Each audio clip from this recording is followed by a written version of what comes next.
A Deputación da Coruña deu luz verde aos trámites para construir a Casa de Acompañamento aos Maiores de Rianxo. O alcalde do municipio celebra esta nova e agarda que sexa unha realidade o antes posible. Xullo despediuse cun novo pleno da Deputación da Coruña no que se aprobou por unanimidade o convenio de cooperación co Concello de Rianxo que permitirá a cesión de terreos, a construción e a posta en funcionamento da nova Casa de Acompañamento para persoas maiores. Co respaldo plenario, consolídase esta alianza para iniciar os trámites para a creación deste inmoble enmarcado nun novo modelo residencial público. Unha nova que levamos moito tempo esperando, na que levamos moito tempo traballando, non? Este é un novo paso nese camiño para construir a residencia. Houbo xa outros antes e aínda haberá outros no futuro tamén, pero en todo caso estamos un poquinho máis preto, non? Efectivamente, nestes últimos meses, además de estar traballando cos técnicos da Diputación, tamén, por suposto, cos responsables políticos para ir planificando as distintas accións a levar a cabo. Tamén, pola nosa parte, o que fixemos foi ceder á Diputación da Coruña unha parcela de titularidade municipal que tiñamos aí en Rianxiño, a carón do Instituto Félix Muriel, unha parcela valorada en aproximadamente 1 millón de euros. Que puxeron a disposición da Deputación da Coruña de xeito gratuito para construir esta nova residencia.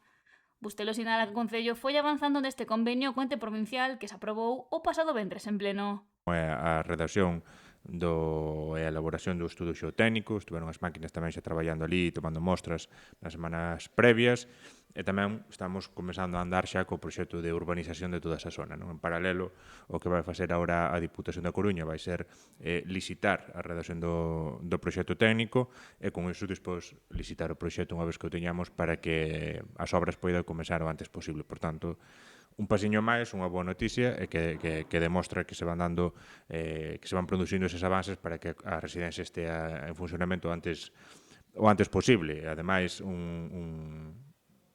unha infraestructura, por suposto, de moito interese para o noso municipio, para o conxunto da comarca, onde ese tipo de equipamentos escasean. Esta nova infraestructura terá 59 prazas. Además de dar un servizo fundamental a Rianxo, pois tamén será unha referencia na comarca para ir paliando a situación que temos a día de hoxe, non? A Deputación da Coruña asumirá prácticamente a totalidade do investimento necesario para a construción desta casa de acompañamento para persoas maiores. É máis pola súa futura xestión, non? Por tanto, e ademais hai que ter en conta que o modelo que está impulsando a Deputación da Coruña, tanto nesta residencia que se vai construir en Rianxo como na que se está construindo nas Pontes, é un modelo distinto ao que estamos acostumbrados, un modelo na que se busca que as persoas están moito máis cómodas e moito mellor atendidas que en outros modelos que todos conocemos e que además vimos as consecuencias que teñen na pandemia e demais, non? Por tanto, eso tamén obliga a que o número de profesionais que traballen na futura residencia pois sea maior e como dixo, pois esos serán custos en todo caso que a Deputación asuma. Será, polo tanto, unha residencia de titularidade provincial que xestionará e financiará a Deputación da Coruña. O que se busca é que sea un novo modelo público que ademais poida inspirar tamén futuras construcións semellantes e bueno, pues con todas as garantías, como dixo, para